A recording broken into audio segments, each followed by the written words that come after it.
მაშასე ზუსტად 20 წუთში დაიწყება რვიანი ნინო ჟიჟილაშვილთან და ვახო სანაიასთან ერთად მანამდე კი განვაგრძობ დღის ამბებს ახალი მედია გადავაგების პროცესი როგორც ჩანს კიდევ მოხდება საკადრო ცვლილებები გუშინ ტელეკომპანია იმედში განხორციელდა ცოტა ადრე ცვლილებები მოხდა მაესტროში საზოგადოებრივ მაუწყებელში მიდის გამალებული სასამართლო პროცესი რუსთავი 2-ის წასაღებად რა ხდება მედია მიმართულები და მედია თავისუფლების კუთხით ქვეყანაში ველოდ თუ არა რომ არჩევნებამდე რუსთავი 2-ში მფლობელების შეცვლა მოხდება.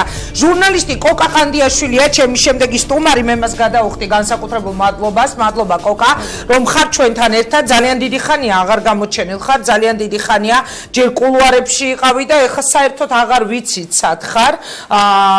სად გაქრა? კოკა ყანდიაშვილი, პირველ რიგში ეს კითხვა. ესე იგი, პირველ რიგში მინდა გითხრა ინგა რომ მადლობა რომ მომიწვიე და შენთან ვიყავი გადაცემაში ბოლოს 2007 წელს. მართლა? მართლა. იმ დარბევამდე ვიყავი. ნუ ალბათ ერთ-ერთი ბოლო ეთერი. მე მგონია რომ რაღაც მის მერე შევხვდრივარ თქო ეთერში. ნუ შეხვედრით კი ვხვდებით ეთერში არ მიფიქრია უფრო სწორედ რომ ამ 2007 წელს ვიყავი ბოლოს. და როგორ მაინტერესებს ახლა შენი აზრი წარმოიდგინე რომ აი ამდენი წლის მერე ძალიან მაინტერესებს მოვისმინო დღევანდელ სიტუაციაზე რას ფიქრობ პირველ რიგში სად ხარ რომ აღარ ხარ და უკავშირდება თუ არა შენი დღევანდელი საქმიანობა ან ინტერესი ისევ მედიას კი რა თქმა უნდა მედია სფეროში ვარ მაქვს ჩემი სტუდია კომპანია პრემიერი რომელიც სხვადასხვა ტელეპროდუქტს ამზადებს ეს არის დოკუმენტური ფილმები, ეს არის სერიალი და ასე შემდეგ. და რა თქმა უნდა ტელევიზიას უკავშირდება ჩემი საქმიანობა, თუმცა არხზე რომელიმეზე რომ გადაცემა მიმყავდეს, ესე არ არის ნამდვილად და ჯერჯერობით არ ვაპირებ. თუმცა შეიძლება დაუბრუნდელოდეს მე და ერთად წავიყვანოთ რამიან ცალ-ცალკე. ფიქრობთ რომ შეიძლება ტელევიზიაში დაბრუნდე? კი, ფიქრობ კი და დაუბრუნდები. გადაწყვეტილება გაქვს მიღებული. კოკა ძალიან მაინტერესებს შენი შეფასებები დღევანდელ მედია გარემოსთან დაკავშირებით. რა პროცესია დღეს ქვეყანაში? თითქოს ყველაფერი მიდის მშვიდად, მაგრამ მერე უცებ ყველაფერი ისევ იგივე წრეზე ტრიალდება ხოლმე. შემოდგომიდან მოყოლებული დიდი ჩახსნები, ცვლილებები, გადაცემების დახურვები, რომელიც ჯერ კიდევ გუშინ მაგალითად კიდევ მორიგი რაღაც საკადრო ცვლილება მოხდა ტელეკომპანია იმედში, მიდის შეტევა სასამართლო პროცესები რუსთავი 2-ზე რა ხდება მედიაში? მედია არის საქართველოში იმ მდგომარეობაში, როდესაც თავის მოპოვებული ფულით ვერ ინახავს ინგა. რაც ჩვენ ჟურნალისტიკაში ვართ ესია. ამიტომ არაფერი განსაკუთრებული არ ხდება. რაც შეეხება რუსთავი 2-ს, ეს არის ჩემთვის პირადად, ჩემ აღქმაში ერთი კონკრეტული პარტიის პოლიტიკური პარტიის ორგანო, რომელიც თქვათ არის ტელევიზია ამჯერად. ამიტომ მე არ მიმაჩნევია საერთოდ მედია საშუალებაა, მიუხედავად იმისა, რომ ის არის ტელევიზია და მაუწყებლობს როგორც ეს უნდა ერთ კონკრეტულ პოლიტიკურ პარტიას და მიხეილ სააკაშვილს. ყველაფერი დანარჩენი არაფერი განსაკუთრებული არ არის. მე მაგალითად ძალიან გამიკვირდა შენ გადაცემა დაიხურა მართლა და ჩვენ ვისაუბრეთ ამაზე. და მე წერილიც კი მივწერე მაგ არხის პატრონს მაშინ და ამაზეც ვისაუბრეთ. რაც შეეხება იმედში, სხვა შორის გამიკვირდა, იმიტომ რომ მაია თაბაგარი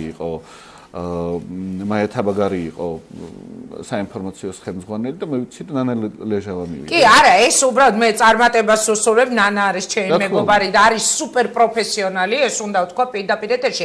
რა კონტექსტში დავსვიცი ეს კითხვა? წინა საარჩევნო მედია გადალაგებებით ხომ არ ხდება? იგივე რუსთავი 2, რომელიც შენ ახსენე, რომ არისო პარტიული კონკრეტული პარტიის მედია საკუთრება, რამდენად ნორმალურად მიგაჩნია შენ რომ არჩევნებამდე დარჩენილი არც კი უკვე 4 თვე და მიდის ასეთი გამალებული შეტევა რუსთავი. არანორმალურია რომ არჩევნებში საერთოდ იღებს მონაწილეობას ნაციონალური მოძრაობა, ან რუსთავი 2 რომ არჩევნების წინ მოისაზრება როგორც მედია საშუალება.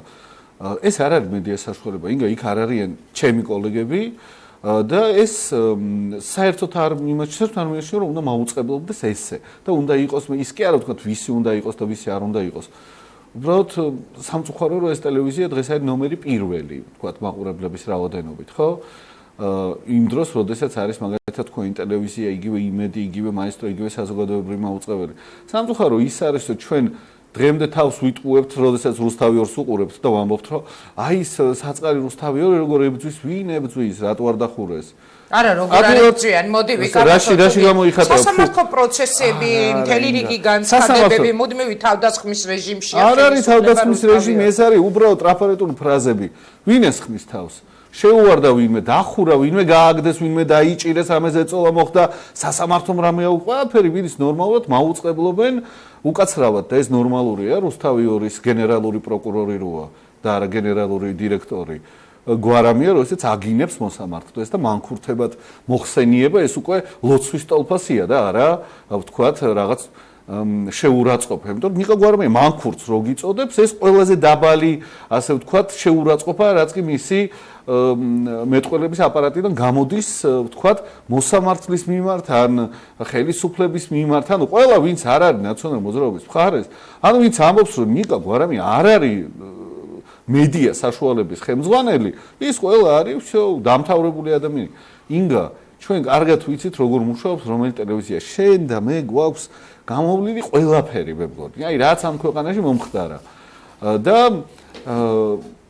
ამიტომ, რა ვიცი, ჩემი დამოკიდებულება ამ მიმართულებით არის კატეგორიული და რაღაც სხვანაირი. იცი რა მინდა რომ მკითხო, აი რას ჩავაცივდი და უშუალოდ ამ რუსთავი 2-ს, მაგრამ ჩვენ ვარ ჟურნალისტები და მართლა ყველაზე საინტერესოა, როცა მედია გარემოზე ჟურნალისტები საუბრობენ, რაც არ უნდა არ მოსწონდეს ხელისუფლებას რუსთავი 2, რაც არ უნდა მიუღებელი იყოს მისთვის. ეს ხო მის ხელისუფლება იყო, ოცნება, რომელიც პირდებოდა ყველას აზრის განსხვავებულობის მიუხედავად, რომ მათ პრობლემები არ ექნებოდა სიტყვის თავისუფლების თვალსაზრისით. და პრობლემა რაშია? ანუ პრობლემა არის აი მაგალითად სასამართლოებში, რომელიც გაუგონარი დარღვევებით, მაგალითად სულ ცოტა ხნის წინ ნიკა გვარამიამ რომ გააკეთა ის თავისი ტელევიზია შეექმნა რამე პრობლემა. სააპელაციო სასამართლოდან ნაადრევად არა, ინახე არის ევროპული კონვენცია, რომელიც გამოხატვის თავისუფლებას საუბრობს. კი, თავის დროზე ხომ დააყადაღეს ტელევიზიის შეფერხება რამე მოუვიდა ტელევიზიას ოდესმე,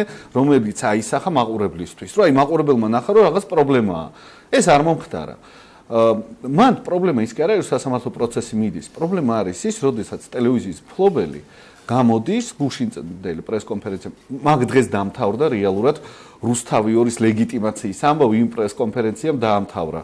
გამოვიდა და თქვა, თქვენ გინდათ ჩვენი სისხლიანი სახეების ნახვა. თქვენ ამას იხილავთ, ჩვენ მოვაწყობთ აჯანყებას, ჩვენ მოვაწყობთ გადატრიალებას. რა თქმა უნდა, არაფრის რესურსი არ აქვს, იმიტომ რომ მე მახსოვს, როცა მიშა აპირებდა გადატრიალებას და აჯანყებას, ჩვენ როგორ გეგმავდით ამას და როგორ არ ვამბობდით. ჩვენ გეგმავდით მიშასთან ერთად გადატრიალებას. მე ზურასთან ერთად ვიყავ ცხონებულთან, ზურა ჟვანიასთან ერთად მონაწილეობდი ამ დაგეგმვაში გადატრიალებას. გადატრიალების არა, მაგრამ ანუ გადატრიალების კი არა და ანუ გვინდოდა რომ შეცვლილიყო რაღაც და მე ვიყავი აქეთა ფლანგზე, მაგრამ კარგ როლს ვასრულებდი ასე ვთქვათ. მე მგონი მე და შენ საპირისპირო ფლანგებზე ვიყავით, მაშინ ესე მახსოვს. ყოველ შემთხვევაში რაც არ უნდა თქვა. თუ რამეს გეგმავდით, ადვილად ვთქვი. გეგმავდით. მე ერთი კითხვა მინდა რომ დაგისვა, კოკა, შენ იყავი მედია მიმართულებით მთავრობის კონსულტანტი, PR სამსახურის ხელმძღვანელი, მას მერე რაც ივანიშვილის გუნდი მოვიდა ხელისუფლებაში. ვინ მართავდა მედიასთან ურთიერთობას შენს გარდა? ქონდა თუ არა რაიმე განსაკუთრებული და გამოკვეთილი ინტერესი ბიძინა ივანიშვილს და ახარისხებდა თუ არა თავიდანვე, ვინ იყო მისთვის მისაღები მედია და ვინ არა? აი ადვილად გეტყვი, ინგა ივანიშვილის დამოკიდებულება მედიასთან მიმართებაში იყო გადამწყვეტი, როდესაც მე დავთანხმდი, რომ წავალ კანცელერიაში სამუშაოდ. იმიტომ რომ მკითხა უთხარი, მე ტელევიზიაში მინდა, რა მინდა კანცელერიის ცხოვრებაში არ მიმუშავია. და მითხრა, რომ მოდი სანამ მე ვიქნები, იყავი ჩემთან ერთად და მე უკვე ვნახოთ და შენ თვითონ ნახე, სად წახვალ. ვიყავი მასთან ერთად, 8 თვე ვიმუშავე, დეპარტამენტის ხელმძღვანელი ვიყავი, მთავრობის და რო წავიდა ივანიშვილი, ერთ თვეში გადავებარი საქმეები და წამოვედი. ივანიშვილს ჰქონდა ესეთი პოზიცია, რომ მედია უნდა იყოს თავისუფალი, საზოგადოებრივი მაუწყებელი უნდა იყოს ყველაზე ძლიერი და ფული პოლიტიკური მედიაში არ უნდა მიდიოდეს მთავრობიდან. ვერ გეტყვი, რომ ვთქვათ, ვინმე არ უყვარს კონკრეტულად. აი რომ შეიძლება ვინმე არ მოწონს, გააკრიტიკოს, არ ვიცი, რამე ამდაგვარი, მაგრამ ის რო აი მოდი ეს დავსაჯოთ. მაგათ რაც ყოველთვის იყო, ყველა ხელმძღვანელს ჰქონდა. მიშას მაგალითად ჰქონდა და გააკეთა კიდეც რომ ერთ დღეს დაეხურა ყველა თოქ-შოუ. შენი ჩემი ეკა ყოფერია ზუსტად 2 დღის განმავლობაში. აი შევარდნაძეს ჰქონდა პირიქით რომ უნდოდა რომ რაც შეიძლება ხშირად ყოფილიყო თვითონ ეკრანზე და მეუბნეოდა რომ შენო ვერ ხვდები ამას რომ რაც უფრო ხშირად ხარ აი წყალი რომ წვეთავსო აი ქვას რომ ასე ამტრევსო ესიაო აი კარგიაო რომ იყოს სულ ამბობდი რომ ბევრი ხართ ბატონო ედუარდ საათიანი თქვენი გამოსვლა და 2 საათიანი ანუ სულ ამბობდი რომ ეს ზედმეტია ივანიშვილს აქვს აბსოლუტურად სხვა განცდა. მე იმაში არ ყველას ჯანსაღი განცდა აქვს და ამასაც ვხედავთ, იმიტომ რომ არ არის არც ერთი მედია ხელში ჩაგდებული არ აქვს, იმიტომ რომ ჩვენ ვიცით როგორ შეიძლება იყიდო ნებისმიერი მედია საშუალება. იყიდო მთლიანად და როგორ გავლენა შეიძლება მოახდინოს ჟურნალისტებს. ეხან თქვი შენ რომ გადავაბარეო და რატომ გადააბარე PR ჯგუფის ხელმძღვანელობა და PR-ის სამსახურის? ინგა მე ვგავარ ხა ჩინოვნიკს რომ აი მე კაბინეტში ძალიან რთული იყო. ჩემთვის იყო ჯოჯოხეთის 8 თვე იქ კანცელარიაში მუშაობა. ჯერ შენობა ძალიან გუნავს. მე ივანიშვილთან მუშაობა არის ძალიან რთული, იმიტომ რომ ძალიან მოწესრიგებული ადამიანია და ყველაფერს ჩაყვება ბოლომდე, რომ ის იყოს გაკეთებული, ამ თქვა როგორ არის საქმე. აქედან გამომდინარე, ჩემთვის იყო ძალიან არ მეძინა 8 თვე. რა მინდა იქ არ მინდა ტელევიზიაში ღამე ვიმუშავებ მაინც დღეს ცოტა დავიძინე. ანუ მაინც გაქვს ტელევიზიისკენ რაღაც შენი სწრაფა კი მე ერთი კითხვა მინდა დაგისვა წეგან შენ ამბობდი რომ აი ივანიშვილის მიდგომაო რომ უნდა იყოს თავისუფალი მედია მათ შორის საზოგადოებრივ მაუწყებელს გაუსვი ხაზი. მივიღეთ დღეს ჩვენი საზოგადოებრივი მაუწყებელი რომელიც უნდა მიგვეღო თავისი ამდენ მილიონიანი დაფინანსებით როგორ ფიქრობ და ერთი კითხვა მინდა შენ განსაკუთრებით ჩვენთვის ძალიან ორგანულია საზოგადოებრივი მაუწყებელი და მისი თემები ყველაზე კარგად იცი რატომ ვერ შედგა ეს ტელევიზია აი უკვე ძალიან ბევრი წელია რატომ წავიდა ისე რომ მისი ინდობის ხარისხი კვლავ არის დიდი კითხვის ინგა რატო შედგა ეს ტელევიზია არ ვიცი ეს იმიტომ რომ ამ ტელევიზიაში არის ინგა არის თქვა სხვა კოლეგები ხო ის ადამიანები ვისაც იცნობს მაყურებელი პირველი არხი არის სამჭედლო ტელე პროფესიონალების. ამ არხიდან წამოვედით სულ ყველა. ვინც კი საერთოდ დღეს ტელევიზიაში მუშაობს თითქმის. ყველაზე ნიჭიერი ადამიანი, ყველაზე გამოცდილი, ყველაფერი რო გამოვლილი აქვს მუშაობენ იქ და ვერ მოხვდა იქ ვერც ერთი ლიდერი ამ საქმის, რომელიც ამ არხს მოკიდებს ხელს, ფეხზე დააყენებს და შეგნის არა უბრალოდ საინტერესო ტელევიზიას, არამედ ინსტიტუტს, საზოგადოებრივ მაუწყებელს, რომელიც ინსტიტუციას, რომელიც ქვეყანაში მოახდენს მნიშვნელოვან გავლენას. არა მთავრობა იფიქრებს, ვინ დავნიშნო იქ სამეთვალყურეო საბჭო, არამედ საზოგადოებრივი მაუწყებელი იფიქრებს, როგორი მთავრობა იქნება. ან ჩვენ შევქმნით ესეთ მაუწყებელს, ან ჩვენ ყოველთვის ვიქნებით ამ გაურკვევლობაში.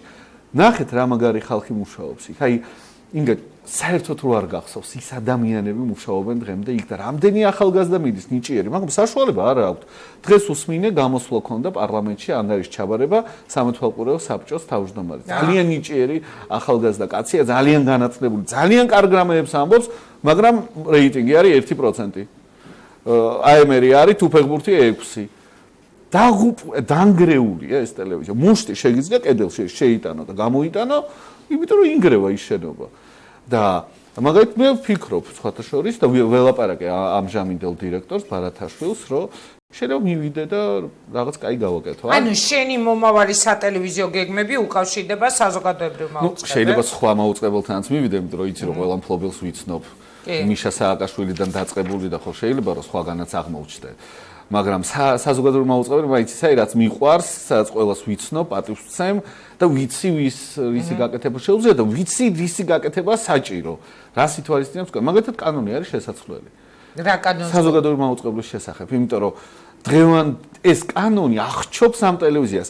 ლევან რამიშვილის მიერ არის დაწერილი ეს კანონი. რას გულისხმობ კონკრეტულად? ლევან რამიშვილი გახსოვს თავისუფლების, რა თუნდა თავისუფლებას ინსტიტუტი. აი მან დავართ.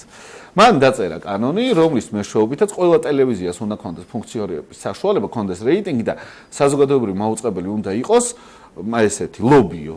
აი ლობიო ხან არის, ხან არ არის, ხან ცხელია, ხან ცივია. სანამ ეს კანონი არ შეიცვლება. აი ნახეთ, როგორც პარლამენტი გადაწყვეტს, ისე მოხვდებიან შეგნით სამეთვალყურეო საბჭოს წევრები. და პარლამენტში უმრავლესობა ვინ არის? მთავრობა. ანუ გამოდის მთავრობა ნიშნავს იქ სამეთვალყურეო საბჭოს და შემდეგ ეს მთავრობის მიერ დანიშნული სამეთვალყურეო საბჭო ირჩევს დირექტორს. მას ვინ უნდა წყვეტდეს შენი აზრით?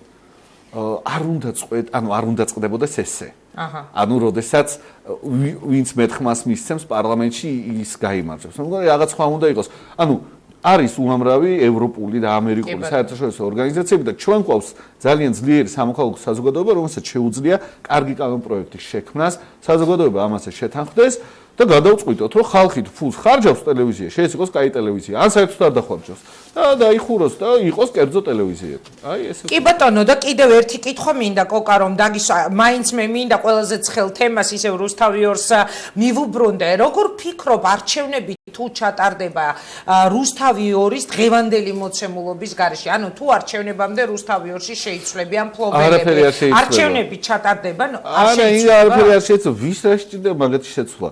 გამარგინალებული არხია, სადაც აი ძალიან მაღალი კლასის პროფესიონალები რატომღაც მიყვებიან, ესე იგი, სამარეში სააკაშვილს და იმ რაღაც გათახსირებულ პარტიას და მიყვებიან სამარეში. მარგინალდებიან, არანაირი გავლენა. გარდა იმისა, რომ ტელევიზორში გამოდიან და გადართავ რუსთავი და ცუდად ხდები, გადმორთავ, აი ეგ მან დარჩნენ. კუთხეში არიან. აი ნახეთ, მე შემიძლია გითხრათ ესეთი რამე. ნაციონალურ მოძრაობას რო ქონდეს შანსი გამარჯვების, რო ხედავდნენ ამ პერსპექტივას. ჩვენ სხვა რუსთავიორი გვექნებოდა დღეს. სულ სხვანაირი ჩვენ ვიცით ეს როგორ კეთდება. ჩვენ ვიცით როგორ გახდეს პამიდორი პრეზიდენტი. ხო, მაგრამ ნაციონალურ მოძრაობას არ აქვს, ანუ მე გამარჯვებას პირდაპირ კი არ გეკითხებით, მაგრამ დიდი თუნდაც რაოდენობით გასვლის შანსი ბიძინა ივანიშვილის იმ ცნობილ ღია წერილში ერთადერთი პარტია ვიზეც მან ისაუბრა და განცდა გამიჩნდა რომ ვისაც მისცა ესეთი ლეგიტიმაცია იყო სწორედ ნაციონალური მოძრაობა. უბრალოდ არ აღია. ძალიან შეცდა ივანიშვილი, რომ ნაციონალურ მოძრაობას პრინციპში შეცდა რა, სწორი გააკეთა, იმიტომ რომ ძალიან მნიშვნელოვანია, რომ ესეც ნაციონალი არის საპირწონე, საზოგადოება რა თქმა უნდა ხმა შემოგცემს. ჩვენთან არ არის კარგი ის და ყველა ლიდერი პრინციპში ამას აკეთებს, რომ ვარ მე და ყველა დანარჩენი ცუდი. ნაციონალებს ჰქონდა შანსი, რომ ამას აცდენოდნენ, იმიტომ რომ ბევრი ძალიან მნიშვნელოვანი და ნიჭიერი საჭირო ადამიანი საზოგადოებისთვის იქ არის, მაგრამ ის რაც ბოლო პერიოდში ხდება, რასაც რუსთავიორი აკეთებს და ვთქვათ, მარტო რუსთავიორის ექსპერტები, მარტო რუსთავიორის პოლიტიკოსები, მარტო რუსთავიორისთვის მისაღები ადამიანები, მარტო ესენი ჩანან ამ არხზე. გინახი ვართ მე მაგ არხზე, შუბლაძემ დამიძახა ერთხელ. აი ძალიან საინტერესო იქნებოდა მაგალითად, ძალიან მაინტერესებს როგორი იქნება ჩემი და ნინო ჟიჟილაშვილის ეთერი და ჩემი და მაგალითად არ ვიცი ყველაზე ისეთი გიორგი გაბუნიასი მაგალითად. ნუ გიორგი კაი ბიჭია, ჩემი ჯულიეტა შვილია გიორგი და სულ სხვა განცდა მაქვს. აი მაგალითად მაგათი რა მნიშვნელობაა გიყოს გაბუნია. ძალიან საინტერესო იქნებოდა, იმიტომ რომ რეალურად ჩვენ გვაქვს პროფესიონალ აფერისტებთან საქმე. კარგი, ძალიან შორს წავედით მე მგონი და ჩემგან მით უმეტეს უხერხულია და მე ვიდრე დაგემშვიდობები, კიდევ ერთხელ დავაკონკრეტებ. ანუ მე ხარ რასაც შენ საუბარს უსმენდი, გამიჩნდა მოსაზრება, რომ შენ საზოგადოებრივ მაუწყებელზე წახვალ. ინგა, შეიძლება თქვენთან მოვიდე. რატომაც არა, განვიხილოთ ეს საკითხი. შეიძლება ერთად წავიდეთ სხვაგან. საინტერესოა. ყოველ შემთხვევაში სატელევიზიო აქტიურობას დაუბრუნდები. კი, რა თქმა უნდა დაუბრუნდები, აბა პოლიტიკაში მეაფერი მესაქმება და ჩემგან ქარხნის დირექტორი არ გამოვადა ტელევიზია. წარმატება მინდა გისურვო და მადლობა უნდა გადაგიხადო რომ ვიყავით ჩვენი სტუმარი. დიდი მადლობა. აქვე მე უნდა დავასრულო დღევანდელი გამოშვება. ერთმანეთს უკვე ჩვენ ორ შაბათს შევხვდებით 2-ზე 4-ზე და 7-ზე. ახლა კი ზუსტად 5 წუთში ნინო ჟიჟილაშვილის და ვახო სანაიას რვიანი.